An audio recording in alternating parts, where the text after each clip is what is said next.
우리는 눈에 보이는 것들에만 집중하며 살아가기 쉽습니다. 당장의 성과와 이익이 전부인 것처럼 생각하고 사람들의 평가와 인정이 우리의 가치를 결정하는 것처럼 여기기도 합니다. 그러나 성경은 분명히 말씀합니다. 모든 사람은 하나님의 심판대 앞에 서게 되고 그 앞에서는 세상의 기준이나 명예가 아무런 의미가 없습니다. 하나님은 우리의 중심을 보시고 우리가 어떻게 살았는지, 무엇을 붙들고 살았는지를 심판하십니다. 이 사실을 믿는 사람은 하루하루의 삶을 다르게 살아갑니다.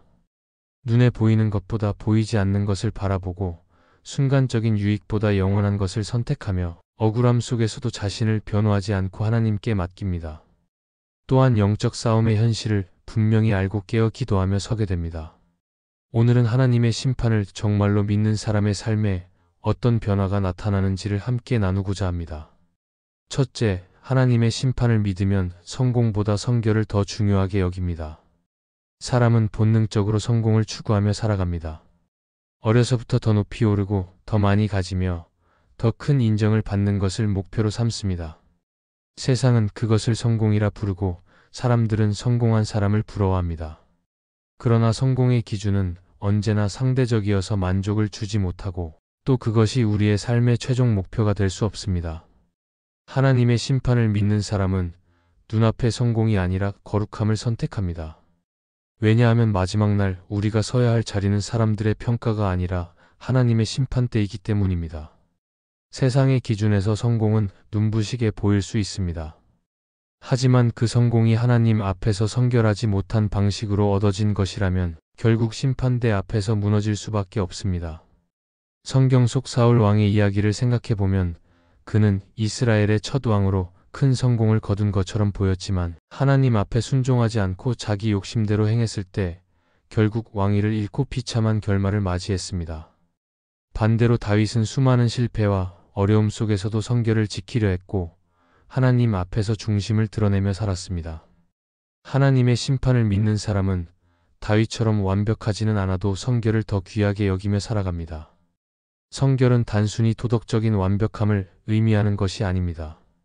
하나님 앞에서 정직하고 말씀에 순종하며 마음을 깨끗하게 지켜내려는 태도입니다.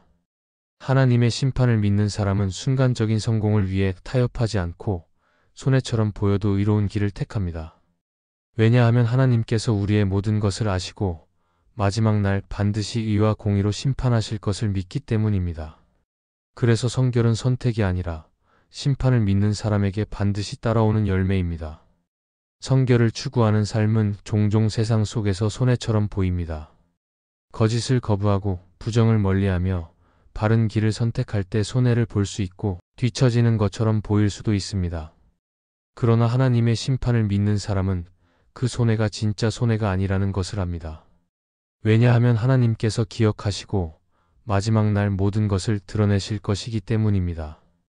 따라서 그 믿음은 현재의 삶을 새롭게 하고 우리의 발걸음을 거룩함으로 이끌어 갑니다. 기도와 말씀은 성결을 지키는 중요한 힘이 됩니다. 기도할 때 우리는 하나님 앞에 자신을 드러내고 성령께서 우리의 내면을 비추실 때 죄를 깨닫고 돌이키게 됩니다. 말씀은 우리의 삶의 거울이 되어 잘못된 길을 보여주고 바른 길로 다시 걸어가도록 힘을 줍니다. 하나님의 심판을 믿는 사람은 기도와 말씀 안에서 날마다 자신을 점검하며 성결의 길을 걸어갑니다. 또한 성결을 지키는 사람은 공동체 안에서도 빛이 됩니다. 세상은 성공한 사람을 존경하지만 교회는 성결한 사람을 통해 세워집니다. 성결을 선택한 사람은 다른 사람들에게 본이 되고 공동체 안에서 하나님의 거룩하심을 드러냅니다. 이런 사람을 통해 하나님은 공동체를 세우시고 세상 속에서도 그 빛을 드러내십니다. 결국 하나님의 심판을 믿는 사람은 성공이 아니라 성결을 더 중요하게 여깁니다.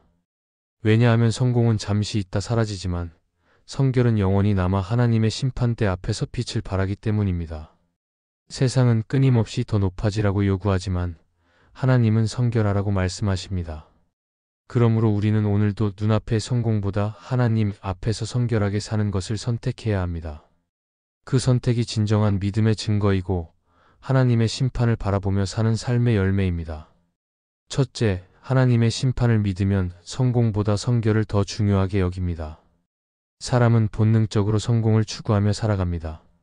어려서부터 더 높이 오르고 더 많이 가지며 더 큰 인정을 받는 것을 목표로 삼습니다. 세상은 그것을 성공이라 부르고 사람들은 성공한 사람을 부러워합니다.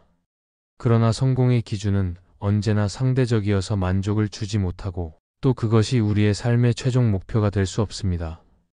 하나님의 심판을 믿는 사람은 눈앞의 성공이 아니라 거룩함을 선택합니다.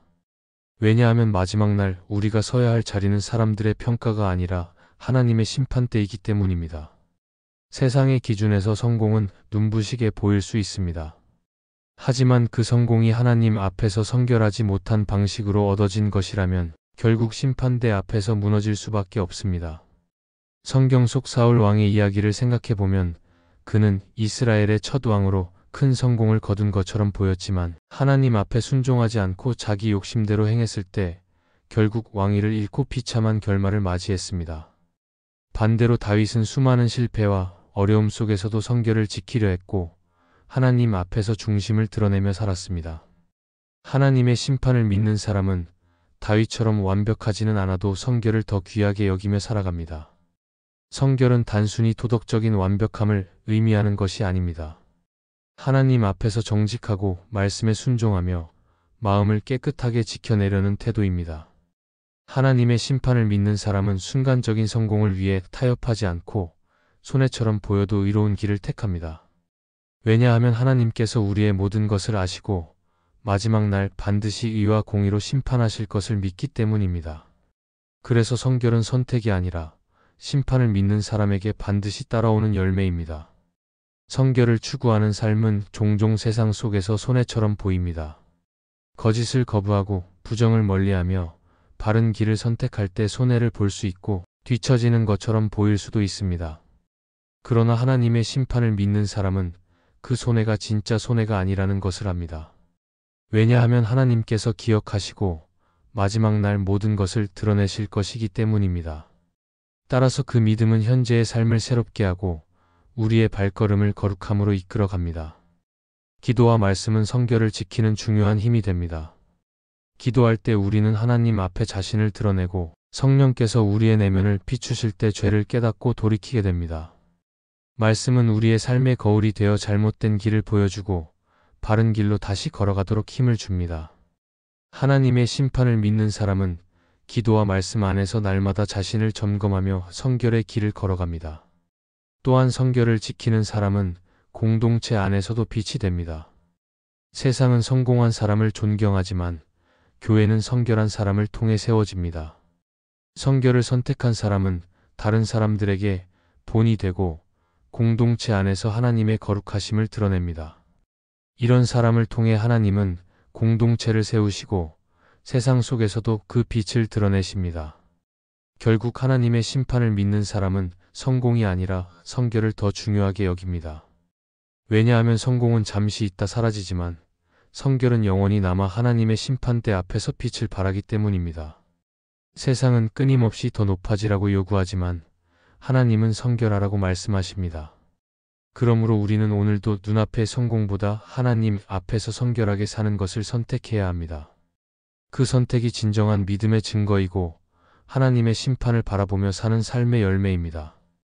둘째, 하나님의 심판을 믿으면 잠깐의 쾌락보다 영원한 가치를 붙듭니다. 사람은 누구나 눈앞에 있는 즐거움에 쉽게 마음을 빼앗깁니다. 맛있는 음식을 보면 참기 어렵고 손에 잡히는 이익을 보면 유혹을 느끼며 당장의 만족이 주는 달콤함을 거절하기 어렵습니다. 그러나 그 즐거움은 오래가지 못하고 지나고 나면 허무함만 남기기 마련입니다. 특히 신앙의 길에서 잠깐의 쾌락은 우리의 영혼을 흐리게 만들고 하나님의 뜻을 따르는 삶에서 멀어지게 합니다. 그렇기 때문에 하나님의 심판을 믿는 사람은 순간적인 쾌락을 붙잡지 않고 영원히 남는 가치를 선택하게 됩니다. 왜냐하면 마지막 날에 우리가 서야 할 자리는 눈앞의 즐거움이 아니라 하나님의 심판대이기 때문입니다. 잠깐의 쾌락이 위험한 이유는 그것이 우리의 영적 시선을 흐리게 하기 때문입니다. 세상은 우리에게 끊임없이 지금 당장 누리라고 말합니다. 더 많이 즐기고 더 빨리 만족을 얻으라고 속삭입니다. 그러나 그렇게 얻는 기쁨은 오래 가지 못합니다. 예수님께서는 어리석은 부자의 비유에서 곡식과 재물을 쌓아두고 이제는 마음껏 먹고 마시며 즐기자고 말한 사람을 보여주셨습니다. 그러나 하나님은 그날 밤 그의 영혼을 거두셨고 그 재물은 아무 의미가 없게 되었습니다. 이처럼 순간의 쾌락은 심판 앞에서 아무 소용이 없다는 것을 우리는 분명히 기억해야 합니다. 반대로 영원한 가치를 붙드는 사람은 삶의 무게가 달라집니다. 영원한 가치는 눈에 보이지 않지만 하나님의 말씀 안에 담겨 있고 믿음으로 붙잡을 수 있습니다. 바울은 잠시 받는 환난의 고난이 장차 우리에게 나타날 영광과 비교할 수 없다고 말했습니다. 그가 고백한 것은 현실의 고난이 작다는 말이 아니라 영원한 영광이 훨씬 크다는 사실입니다. 하나님의 심판을 믿는 사람은 바로 이 영원한 영광을 바라보며 살아갑니다. 잠깐의 쾌락을 붙들지 않고 영원한 가치를 붙드는 삶은 우리 안에 분명한 변화를 만듭니다. 첫째, 선택의 기준이 달라집니다. 세상은 더 많은 돈, 더 큰 성취, 더 큰 즐거움을 기준으로 삼지만 믿음의 사람은 그것이 영원히 남는가를 묻습니다.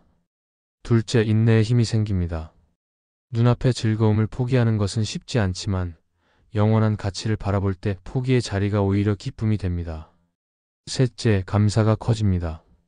영원한 것을 바라보는 눈이 열릴 때 우리는 작은 일에도 감사하게 되고 현재의 부족함 속에서도 소망을 잃지 않게 됩니다. 또한 하나님의 심판을 믿는 사람은 쾌락이 주는 달콤함이 아니라 거룩이 주는 기쁨을 선택합니다. 이는 단순히 쾌락을 부정하는 것이 아니라 더 크고 참된 기쁨을 선택하는 것입니다. 세상이 주는 즐거움은 시간이 지나면 빛이 바래지만 하나님이 주시는 영원한 기쁨은 끝나지 않습니다. 믿음의 눈으로 그것을 바라볼 때 우리는 당장의 유혹을 이겨내고 영원한 것을 붙들 수 있습니다. 영원한 가치를 붙드는 사람은 삶의 태도도 다릅니다. 물질을 사용할 때도 지금 당장의 만족이 아니라 영원한 의미를 두고 사용하며 관계를 맺을 때도 순간적인 이익이 아니라 영원히 남을 사랑과 믿음을 선택합니다.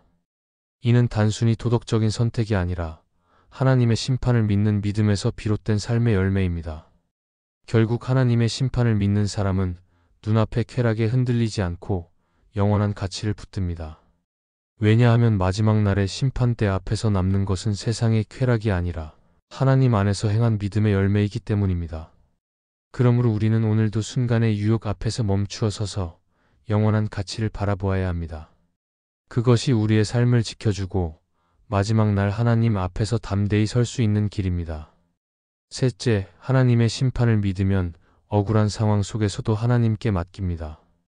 사람은 누구나 억울한 일을 당하면 즉시 해결하고 싶어하고 자신의 억울함을 직접 풀고 싶어합니다. 마음속에서 일어나는 분노는 자연스러운 감정이지만 그 분노가 우리를 지배하면 결국 폭소와 다툼으로 이어집니다. 그러나 하나님의 심판을 믿는 사람은 자신의 억울함을 끝까지 붙잡지 않고 하나님께 맡깁니다. 왜냐하면 하나님께서 모든 것을 아시고 의로운 심판으로 갚으실 것을 믿기 때문입니다. 우리가 스스로 해결하려는 순간 마음은 더 무거워지고 상처는 깊어지지만 하나님께 맡기는 순간 억울함은 무거운 짐이 아니라 기도의 제목으로 바뀌게 됩니다. 억울한 일을 경험할 때 가장 큰 시험은 사람을 향한 분노입니다. 누군가에게 부당한 대우를 받을 때 우리의 본능은 맞서 싸우라고 말합니다. 그러나 하나님의 심판을 믿는 사람은 내 분노보다 하나님의 의가 더 완전하다는 사실을 신뢰합니다. 성경은 원수 갚는 것이 내게 있지 않고 하나님께 있다고 말씀합니다. 이 말씀은 단순히 억울함을 참고 억누르라는 뜻이 아니라 하나님께서 반드시 공의롭게 판단하시고 필요한 때에 갚아주신다는 약속입니다. 그러므로 믿음의 사람은 억울한 일을 당할 때 분노에 사로잡히지 않고 하나님께 자신의 사정을 아뢰며 기다릴 수 있습니다. 억울한 상황 속에서 하나님께 맡기는 삶은 성경 속 인물들의 삶에서도 잘 드러납니다. 다니엘은 억울하게 모함을 받아 사자 굴에 던져졌습니다. 그러나 그는 억울함을 호소하며 사람들을 원망하지 않았습니다. 그가 붙든 것은 사람의 도움이나 스스로의 힘이 아니라 하나님의 심판이었습니다. 결국 하나님은 그의 무죄를 드러내셨고 사자 굴에서 그를 지켜내셨습니다. 억울한 상황에서 하나님을 신뢰한 그의 믿음은 더 큰 증거가 되어 온 세상에 퍼졌습니다. 이처럼 억울한 일을 하나님께 맡길 때 우리의 억울함은 끝나지 않는 분노가 아니라 하나님의 영광을 드러내는 도구가 될 수 있습니다. 억울한 일을 스스로 풀려고 하면 우리의 영혼은 점점 더 지쳐갑니다. 복수의 마음은 잠시 위로처럼 보이지만 끝내 더 큰 상처와 후회를 남깁니다. 그러나 하나님의 심판을 믿는 사람은 마음 깊은 곳에서 자유를 얻게 됩니다. 왜냐하면 하나님께서 나보다 더 잘 아시고 더 공의롭게 다스리시며 결코 잘못된 것을 그대로 두지 않으실 것을 믿기 때문입니다.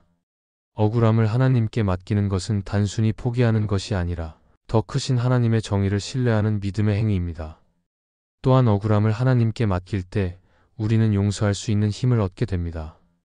용서는 억울함을 지우는 것이 아니라 그 억울함을 하나님께 내어드리는 것입니다.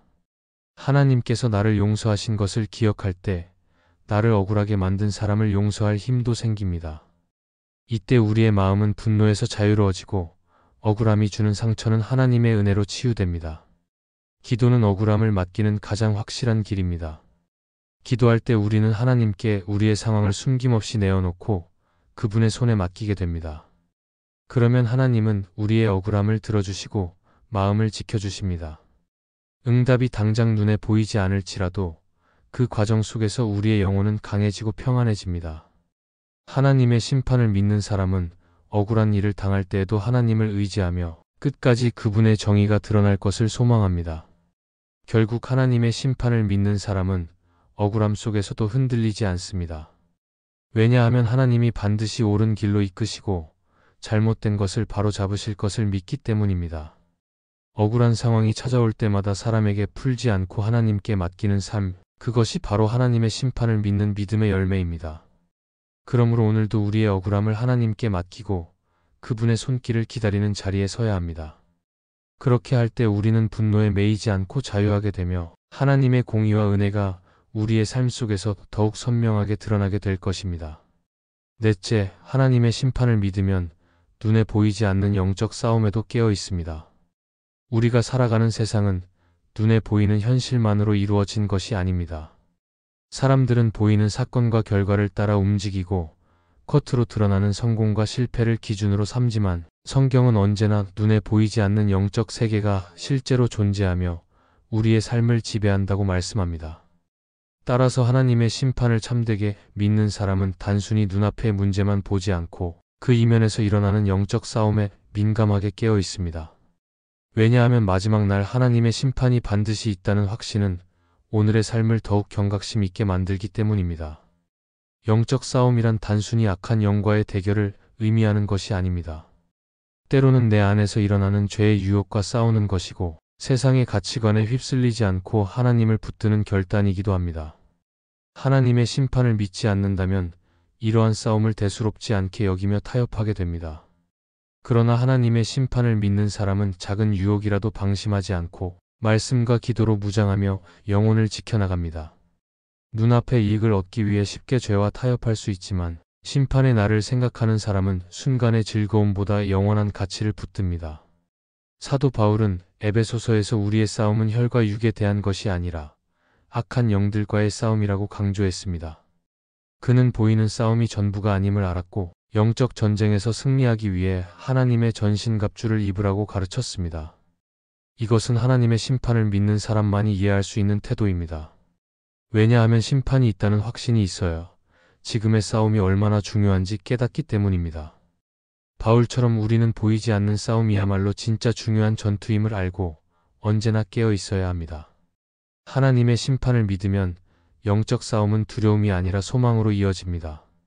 왜냐하면 하나님께서 마지막에 공의로 심판하시고 선을 행한 자에게는 상급을 주시며 악을 행한 자는 결코 그냥 두지 않으시기 때문입니다. 따라서 영적 싸움 속에서도 낙심하지 않고 눈에 보이지 않는 세력 앞에서도 두려움 없이 나아갈 수 있습니다.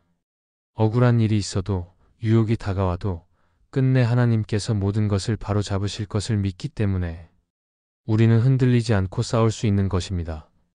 팀 켈러는 그의 책 기도에서 이렇게 말했습니다. 하나님의 심판을 믿는 사람은 두려움으로 살아가는 것이 아니라 더 깊은 경외심으로 살아간다. 이 말은 심판이 우리를 위축시키는 것이 아니라 오히려 삶을 단단하게 지켜주는 힘이라는 뜻입니다. 하나님의 심판을 믿는 사람은 언제나 자신을 돌아보며 회개하고 동시에 하나님이 반드시 함께 하신다는 믿음으로 흔들리지 않습니다. 영적 싸움에 깨어 있다는 것은 늘 조심하며 긴장하라는 말이 아닙니다. 오히려 하나님의 심판을 신뢰하기에 마음이 자유로워지고 어떤 상황 속에서도 담대할 수 있다는 의미입니다. 우리는 세상의 조롱을 받을 때도, 불의가 승리하는 것처럼 보일 때도 하나님께서 마지막에 반드시 공의로 판결하실 것을 알기에 흔들리지 않고 끝까지 믿음을 지킬 수 있습니다. 결국 하나님의 심판을 믿는 사람은 눈에 보이는 현실만이 아니라 보이지 않는 세계에도 깨어 있습니다. 그러므로 오늘 우리의 삶에서 작은 죄라도 방심하지 않고 순간의 타협보다 영원한 가치를 붙드는 결단을 내려야 합니다. 영적 싸움은 지금도 계속되고 있지만 마지막 심판의 날 하나님께서 모든 것을 분명히 드러내실 것입니다. 그날을 바라보며 깨어있는 사람은 흔들리지 않고 승리의 길을 끝까지 걸어갈 수 있습니다. 하나님의 심판은 두려움으로 끝나는 이야기가 아니라 삶을 새롭게 하는 소망의 메시지입니다. 심판을 믿는 사람은 순간의 유혹보다 영혼을 바라보고 억울함 속에서도 맡기며 보이지 않는 싸움에도 깨어 살아갑니다. 결국 하나님의 심판은 악을 멈추게 하고 의를 세우며 끝내는 모든 눈물을 닦아주실 약속입니다. 그러므로 우리는 심판을 무서워하며 주저앉는 사람이 아니라 그날을 바라보며 더 담대하게 거룩을 선택하고 더 깊이 하나님을 경외하며 살아가야 합니다. 그 믿음 안에 서는 자에게는 흔들리지 않는 평안과 마지막의 승리가 반드시 주어질 것입니다. 이 말씀이 마음의 은혜가 되셨다면 좋아요와 구독으로 함께 해주세요. 그리고 댓글에 아멘이라고 남겨주시면 하나님의 은혜가 더 많은 사람들에게 전해질 것입니다. 여러분의 삶 위에 하나님의 은혜가 언제나 함께 하시기를 바랍니다. 감사합니다.